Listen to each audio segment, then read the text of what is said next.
అదొచ్చే scheme. ఎన్నికలొచ్చాయంటే చాలు గెలుపు కోసం అధికార ప్రతిపక్ష పార్టీలన్నీ ఎత్తులు పై ఎత్తులతో వ్యూహ రచనలు చేస్తుంటాయి. ఇక తెలంగాణలో ఎన్నికల సంగతి చెప్పక్కర్లేదు. జనరల్ అసెంబ్లీ ఎన్నికలకు బైపోల్స్ కు అస్మాన్ ఫరక్ ఉంటుంది. బై ఎలక్షన్స్ వచ్చాయంటే ఎమ్మెల్యే రాజీనామా చేయడమో లేదంటే అక్కడి ఎమ్మెల్యే అనుకోకుండా చనిపోవడమో జరిగితే తప్ప బైపోల్ వచ్చే ఛాన్స్ ఉండదు.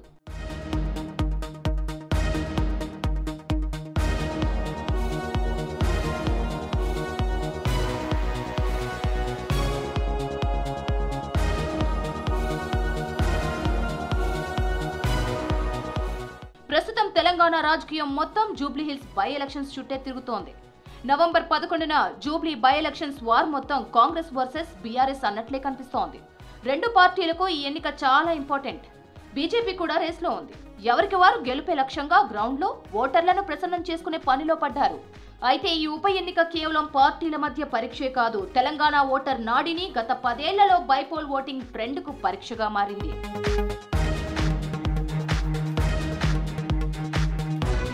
జూబ్లీహిల్స్ సిట్టింగ్ ఎమ్మెల్యే మాగంటి గోపీనాథ్ చనిపోవడంతో జూబ్లీహిల్స్ బై ఎలక్షన్స్ జరుగుతోంది.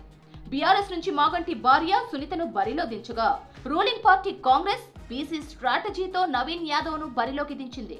ఇక్కడ ఎవరు గెలుస్తారనే అంశం పక్కన పెడితే తెలంగాణ ఉప ఎన్నికలో అధికారం పక్షానికే ఓటర్లు పట్టం కడుతున్నారనే చర్చ మొదలైంది. లెక్కలు కూడా అదే చెప్తున్నాయి.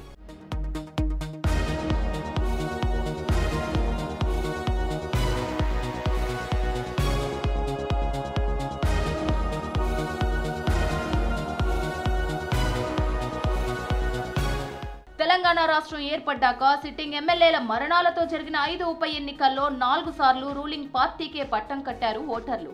అధికార పార్టీదే 80% విన్నింగ్ మార్జిన్. దుబ్బాకలో మాత్రం సింపతితో రూలింగ్ పార్టీ ఫార్ములా వర్కౌట్ కాలేదు.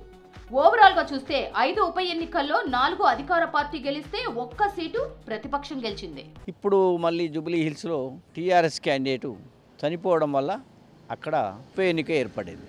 టీఆర్ఎస్ కూడా ఆయన సతీమణిని నిలబెడుతున్నారు. ఇప్పుడు కాంగ్రెస్ను బీజేపీ కూడా క్యాండిడేట్స్ నిలబెడుతున్నారు. అయితే టీఆర్ఎస్ ఒక సాంప్రదాయాన్ని రిజెక్ట్ చేసింది కాబట్టి అదే విధంగా వీళ్ళు కూడా ఆయన సాంప్రదాయాన్ని కొనసాగించలేదు కాబట్టి వీళ్ళు కూడా ఆయన చెప్పిన దాని ప్రకారమే క్యాండిడేట్స్ నిలబెడతా ఉన్నారనేది నేను భావిస్తున్నాను. టీఆర్ఎస్ గవర్నమెంట్ ఉన్నప్పుడు ఉప ఎన్నికలు దాదాపు చాలా వరకు మొదటి దశలో ఒక హుజురాబాద్ ఎన్నిక, దుబ్బాక ఎన్నిక తప్ప మిగిలిన అన్ని కూడా రూలింగ్ పార్టీ గెలిచింది ఉప ఎన్నికలలో. తెలంగాణ రాష్ట్రం ఏర్పడ్డాక జరిగిన మొదటి ఉప ఎన్నిక నారాయణ్ ఖేడ్ బైపోల్. 2015 ఆగస్టులో అప్పటి Congress party sitting MLA Krishna Reddy చనిపోయారు. ఇక్కడ 2016 ఫిబ్రవరిలో బై ఎలక్షన్స్ జరిగాయి. ఈ ఎన్నికల్లో సింపతి వర్కౌట్ అవుతుందని కాంగ్రెస్ పార్టీ కృష్ణారెడ్డి కొడుకు సంజీవరెడ్డిని బరిలో పెట్టింది. ఇక అధికార టీఆర్ఎస్ పార్టీ 2014 అసెంబ్లీ ఎన్నికల్లో ఓడిపోయిన భూపాల్ రెడ్డిని రంగంలోకి దింపింది. ఈ ఎన్నికల్లో సెంటిమెంట్ సింపతి వర్కౌట్ కాలేదు. అధికార టీఆర్ఎస్ అభ్యర్థి భూపాల్ రెడ్డికే పట్టం కట్టారు ఓటర్లు. ఈ ఉప ఎన్నికల్లో టీఆర్ఎస్ అభ్యర్థి దాదాపు 50,000 కంటే ఎక్కువ మెజార్టీ సాధించాడు. అధికార పార్టీని గెలిపిస్తే నియోజకవర్గానికి అభివృద్ధి, సంక్షేమ పథకాలు అందుతాయని మెజార్టీ ఓటర్లు బలంగా నమ్మడంతో సింపతి వర్కౌట్ కాలేదని పొలిటికల్ ఎక్స్పర్ట్స్ చెప్తున్నారు.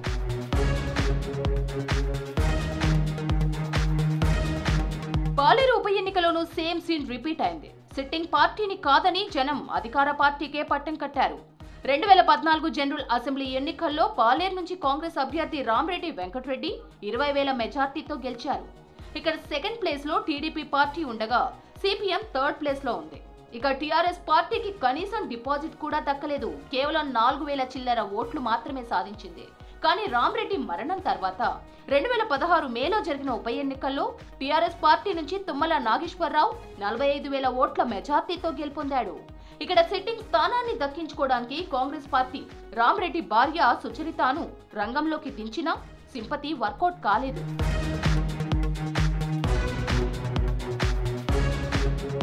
ముఖ్యమంత్రి కేసీఆర్ తన కేబినెట్ లో మంత్రిగా ఉన్న తుమ్మల నాగేశ్వరరావు ఎమ్మెల్సీగా ఉన్నప్పటికీ ఇక్కడ గెలుపే లక్ష్యంగా బరిలో నిలబెట్టాడు. పాలేరును అభివృద్ధి చేస్తామని అనేక హామీలు ఇచ్చాడు. దీంతో అభివృద్ధి హామీలకే మొగ్గు చూపిన ఓటర్లు అధికార పార్టీకే పట్టం కట్టారు.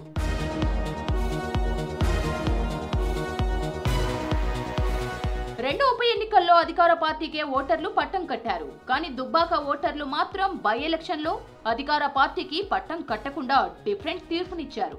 2018 తెలంగాణ జనరల్ అసెంబ్లీ ఎన్నికల్లో sitting MLA Solipeta Ramalinga Reddy TRS party నుంచి భారీ మెజార్టీతో గెలుపొందాడు.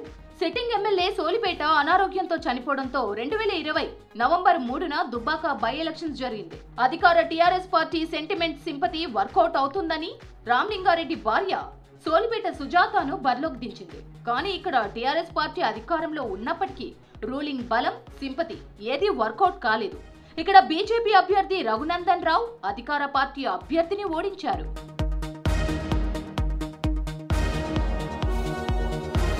దుబ్బాకలో బై ఎలక్షన్స్ లో అధికార పార్టీకి షాక్ ఇచ్చిన ఓటర్లు నాగార్జున సాగర్ బై ఎలక్షన్ లో మాత్రం అధికార కారు పార్టీకే జై కొట్టారు.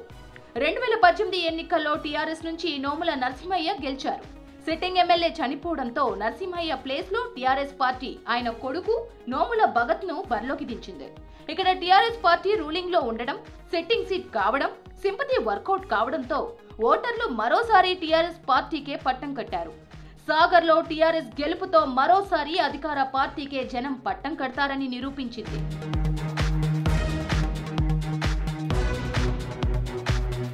2023 ఎన్నికల్లో సికింద్రాబాద్ కంటోన్మెంట్ నుంచి బీఆర్ఎస్ అభ్యర్థి లాస్యనందిత 13,000 ఓట్ల మెజార్టీతో గెలిచారు. రోడ్డు ప్రమాదంలో లాస్యనందిత చనిపోవడంతో 6 నెలల్లోనే కంటోన్మెంట్ అసెంబ్లీకి బైపోల్స్ వచ్చాయి.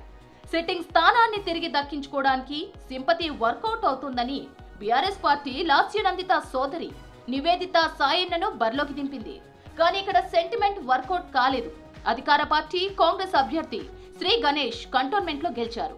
కాంగ్రెస్ పార్టీ రూలింగ్ లో ఉండడం, కొత్త ప్రభుత్వంపై ప్రజల్లో సానుకూలత ఉండడంతో జనం అధికార పార్టీని ఆదరించారు.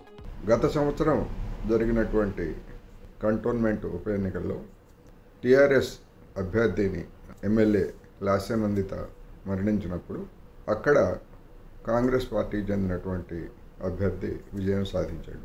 ఈ విధంగా చూసుకున్నప్పుడు అధికారంలో ఉన్నటువంటి పార్టీలకు ఉప ఎన్నికలు అడ్వాంటేజ్గా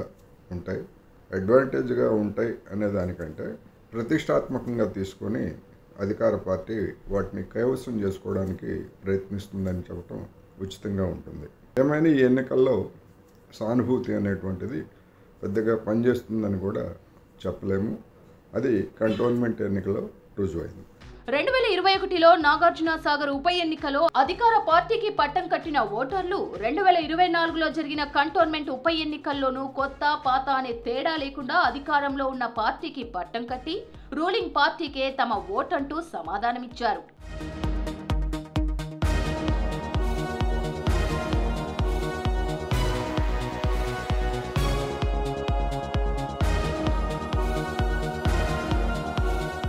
తెలంగాణ రాకముందు బైపోల్స్ లెక్క వేరేలా ఉండేది. సిట్టింగ్ ఎమ్మెల్యే చనిపోతే ఎన్నిక ఏకగ్రీవంగా జరిగేది. ఏ పార్టీ ఎమ్మెల్యే చనిపోయినా వాళ్ళ కుటుంబ సభ్యులకే అవకాశం ఇచ్చేలా ఇతర పార్టీలు సహకరించేవి. పార్టీ విధానాలు వేరైనా ఓ సంప్రదాయాన్ని ఫాలో అయ్యేవాళ్లు నేతలు. తెలంగాణ రాష్ట్రం ఏర్పడిన తరువాత కేసీఆర్ తన దారిలో వెళ్లారు. తెలంగాణ వచ్చిన తరువాత 2 కాంగ్రెస్ సిట్టింగ్ ఎమ్మెల్యేలు చనిపోయినా టీఆర్ఎస్ తరపున అభ్యర్థులను నిలబెట్టారు. అక్కడి నుంచే సిట్టింగ్ ఎమ్మెల్యేలు చనిపోయినా ఉప ఎన్నికల్లో పార్టీలు పోటీ పడుతున్నాయి. ఇప్పుడు జూబ్లీహిల్స్ ఉప ఎన్నికపైనే రాష్ట్ర వ్యాప్తంగా చర్చ జరుగుతోంది.